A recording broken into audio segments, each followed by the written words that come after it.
Are you ready?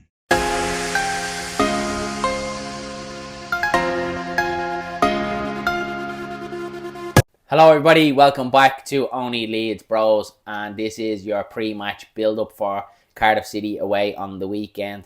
Have Dylan back with us to get his thoughts today. We're going to run through Daniel Farke's press conference today, a good bit in that, and a bit of a rallying cry from Daniel Farke, but we'll get into that a little bit more, and then we'll also speak of Cardiff City ahead of the weekend and what challenges they will pose, and basically how important the game is to Leeds United on the weekend. So we're going to get straight into it. Dylan has a couple of thoughts on Daniel Farke's press conference, so we'll let Dylan run away with it. I had a listen. He seemed very confident and over, just positive, and like I suppose any manager should be. Just quick going through injuries, a few little knocks. Joe Rodon, he missed 2 training sessions. With either a hip or a glute problem. Junior Firbo's MCL is acting up. Solomon has back problems. Joe Rotwell rolled his ankle. On the positive side of it, Max Swerver is back. He's doing light training. And Bamford is back since last week. Yeah. So that's a good... couple of injury concerns there. Yeah, but he is positive that they will be ready for the 11. The only one that kind of concerns me from my own personality. Jesus, couldn't get that out there. Sorry, guys. MCL for a Junior Firbo. Yeah. Found it myself. It's a dodgy one. It's you know, once the knees start kind of Yeah. giving away, it kind of gives it that bit of issue, you know. Yeah. But yeah, look, he's positive and he's confident that they will be ready. No, it's a match fit, but they will be in the squad for Saturday. Yeah.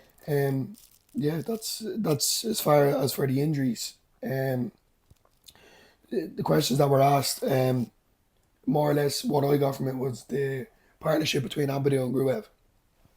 So defensively, he basically said there was the balance has to be right in a tactic scenario. Rock solid. The last 5 games have been solid, according to him. It could be more effective in scoring, which is completely obvious. But we have the best possession in the league.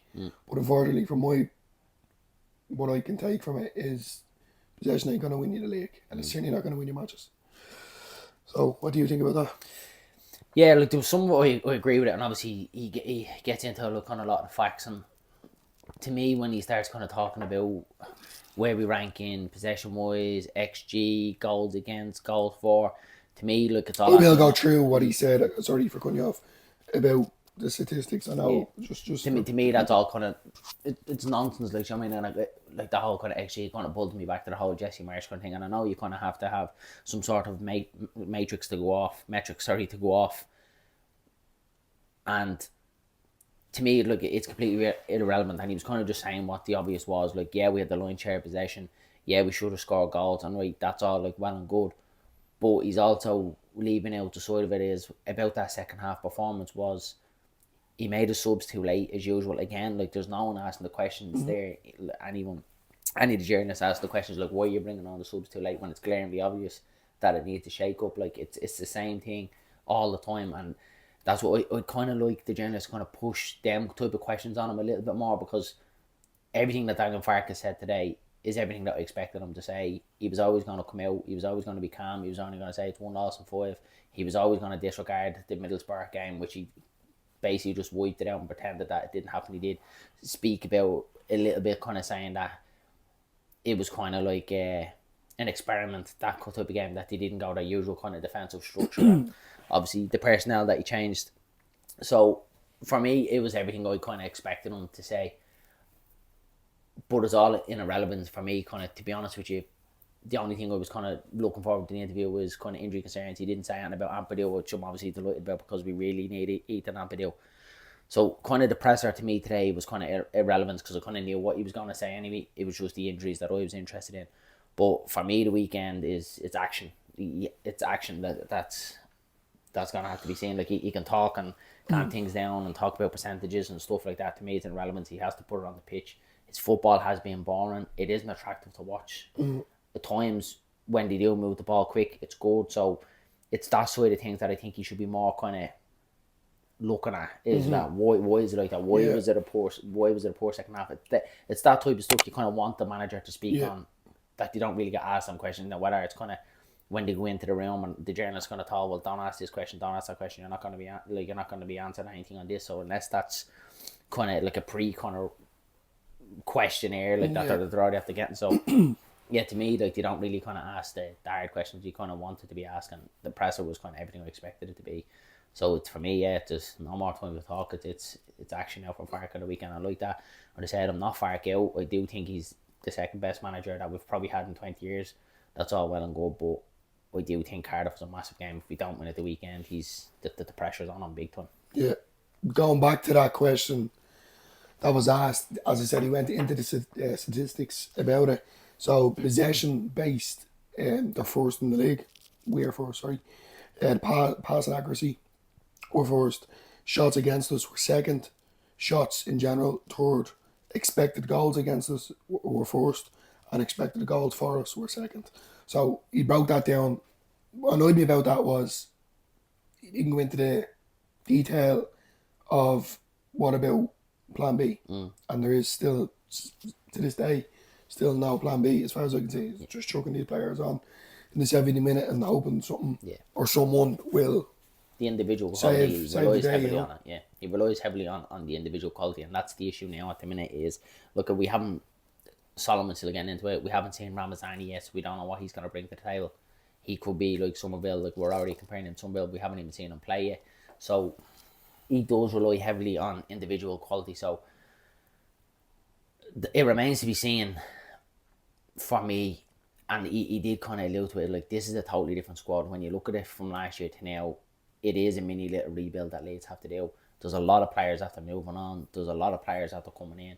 It is going to be a rebuild. It is going to take time, and I totally agree with that. But the difference is in this season is that, to me, kind of the 49ers have put the pressure on Farke a little bit more with everything that they said at the start of the window, that they kind of have this 5 weeks head start and that they're going to invest back on the pitch. It was kind of like putting all the pressure on Daniel Farke and taking all the excuses away from him. So to me, he hasn't got the leeway like what he had last year, being relegated. We knew the release clause, we knew it was going to be difficult, so we were all kind of a little bit lenient on him. This year, there's definitely a shorter leash there, and that's why I think you can't just eradicate of what happened towards the tail end of last season, what happened with Sunderland, Blackburn, QPR, and the playoff final. That just doesn't go because the season ended. Do you know what I mean? When you look at the run towards the end of last season and into the start of this season, you put it all together, like it does make for good reading. I think it's four wins in 14 games or something that we have. So when you look at it that way, you can look at it in the positive side and positive way and say, look, it's only one loss in 4 games. I'm looking at it that no, it's 2 losses in 4 games. I'm including the Middlesbrough game because at the end of the day, I'd never want to see Leeds United lose a game like the way they did at Middlesbrough. It was a shock. The Portsmouth game was horrendous. So it depends if you're a glass half full, glass half empty. And to me, I like to kind of be kind of level headed, look at it from kind of all angles. So for me, the game, the weekend, like what I said, I don't think it's massive in regards to the season as a whole. There's 41 games left to go. After the weekend, there's 40, so there's still an awful lot of football to be played. But I just think us as Leeds United fans, we are very kind of expectant. We have a high level, and like that's what we put out there. And I think with the way Cardiff are, especially with 11 goals conceded against them, only 1 scored, bottom of the table, they look horrendous. There's talks of a manager being sacked. If Leeds don't go there and beat them, or at least turn them over, it's gonna 2, be 3, 4-0. Like, it's gonna get very hostile in that road. That's what I think, and that's my fear. And look, I do think Daniel Farke is the man to do the job. I do think he needs time, but that's just my fear the weekend. If things don't go well the weekend, I think it could turn very quickly. Definitely. Yeah, it's like it's a tough one to put on, you know, because like looking at his press conference, it's complete positivity from the get go. Towards the end of the interview, you know, it wasn't much he was kind of giving into detail. So then I just said to myself, I'm going to concentrate solely on Cardiff. And going back to what you said, it's such we need to win this one. This can't be a draw. No. This needs to be win and win well. And I'm not talking 1-0. I'm not even talking 2-0. this season be a 3-0 or 4-0. If we go out and we batter them when we play them off the park and the football is unbelievable and it's quick and we're bombarding their goals and their keeper has a man of the match performance and we win that game 1-0, you come out and go, we battered them today. They were unlucky, or they were very lucky that it wasn't more than that. Yeah. I'm fine and completely fine that. Once we get the 3 points and the performance I level agree. it has to start now coming hand in hand together. Yeah. Like, and now that he's had the week with them, they're back from the international break. We have to see some sort of changes. He can't. Well, look, we obviously don't know what sort of lineup's going to be. There's a couple of injury concerns there, but if they are off it, we can't see the same lineup at Burnley. And as much and that's my kind of fear because he's already after turning around and saying the level of performance was good against Burnley. Yeah, the level of performance was good, but there was no effectiveness. Well, there was no. Do you know what I mean? There was no end to it. No, there was no goal. no end product. So to me, and he spoke a little bit on Matteo Joseph, which might give a little indication when he turned around and obviously said about him being a young man, he's scored 100% chances, like he's working his socks off. It's probably giving a little indication that he might take him out of the fire online. Yeah. And I'm not too sure what way it's going to be. We obviously know Bamford's back, and look at like it or lump it. I lump it. Patrick Bamford is going to come back into the side. Yeah. Somewhere along the line, whether like if Joseph picks up a knock or he's not performing well or like that, he does decide to take him out of the fire line. Once Patrick Bamford is back, match fit or match ready, I think he's going to put him back in the lineup, and we're just going to have to. I think Pero needs to go into that. Yeah. I really do, and I think he hasn't showed his full potential. You lose it then, and it's like it's 6 of one and half a dozen of the other, because if you bring Pero on, then you're going to obviously get his finishing and his kind of experience up there, which we know he's lethal around the box and he can score goals, but he's not going to give you that press. Do you know what I mean? He's not going to give you that kind of work rate, even that chance there in the weekend. Like Pero might nick that ball, but there's no way he has the pace and the agility to even get up to the goalkeeper. He's getting caught with the defenders there, you know what I mean? And the same thing with Patrick Bamford. He probably puts his foot on the ball and comes back in, you know what I mean? To me, Joseph was the only one that can kind of get there.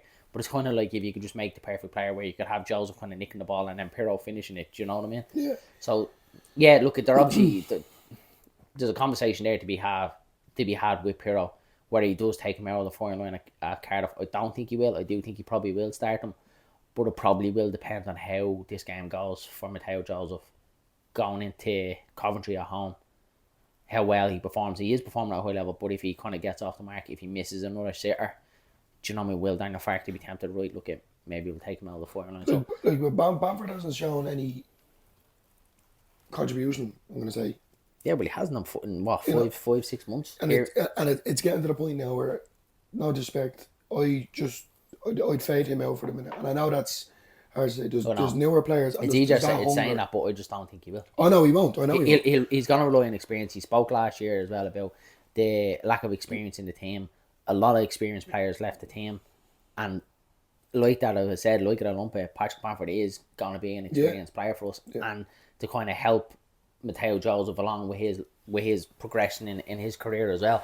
So, like what I said, I wouldn't be surprised at all if he is back in the squad on the weekend, and I wouldn't be surprised if he whips Joseph off if things aren't going well in the 60th, probably 70th minute, and he probably will put Bamford on. So I think, you're saying about that press, the reason why that press isn't there for me is because you have two defensive midfielders sitting there, as Aberdeen and Gruel. There's no need for it. Going back to Calvin Phillips, where he used to drop in between the two defenders, and I know it was still a press from Bamford's, but you had midfield like Click. Yeah. Pablo, the players push. Yeah, they push up the field, but not even that.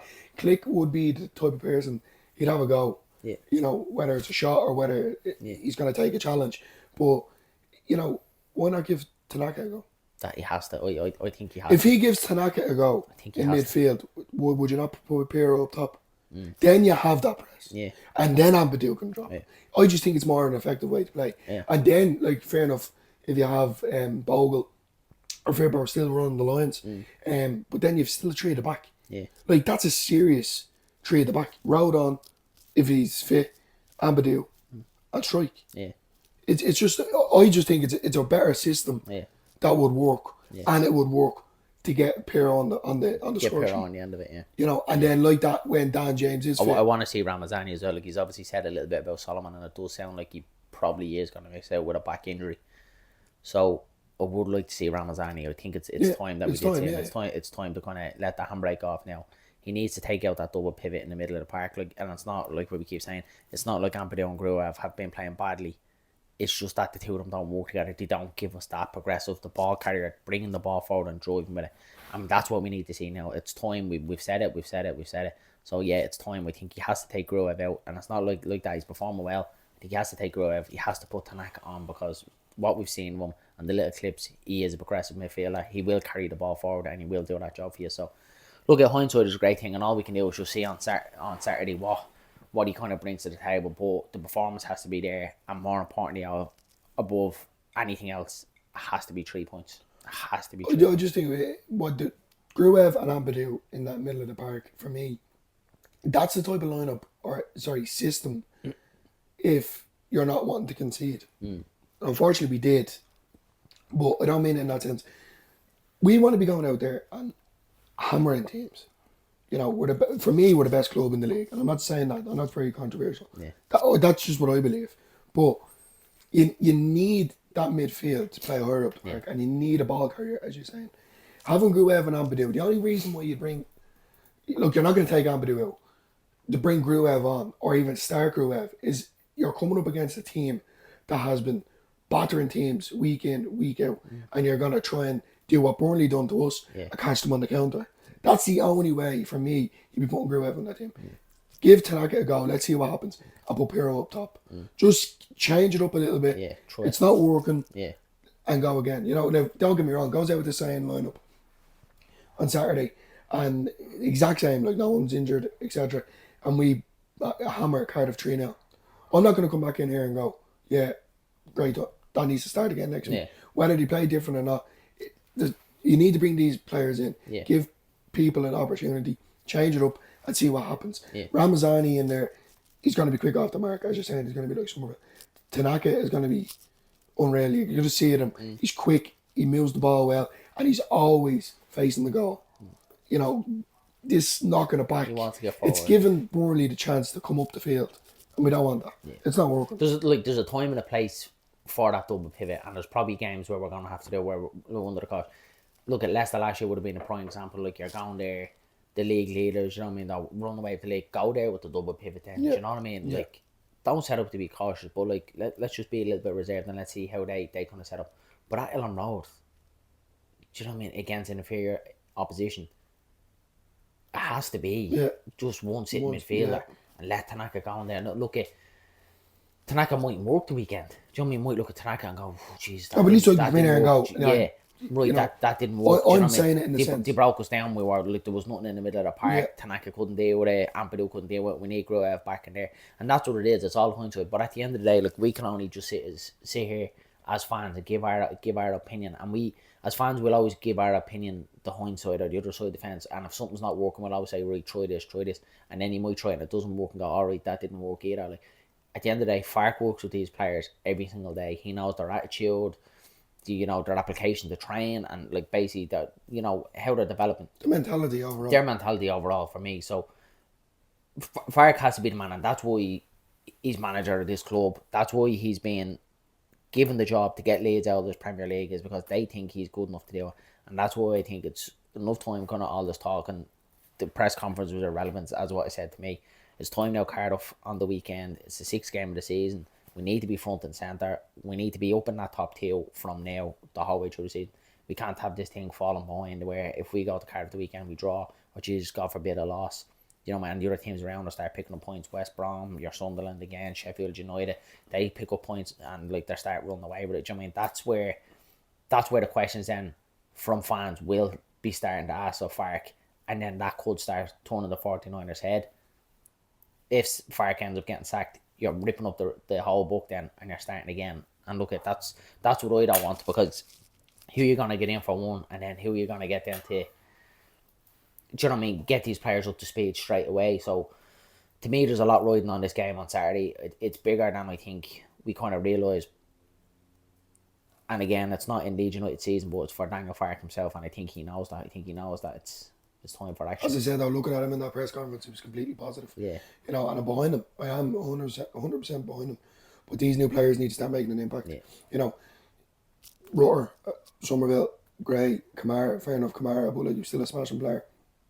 But Somerville banged in, 16 goals that season? Yeah, I think he did something like 21 goal contribution. Rutter was just a playmaker. Yeah. and our trade was solid. Yeah. Play anywhere. Yeah.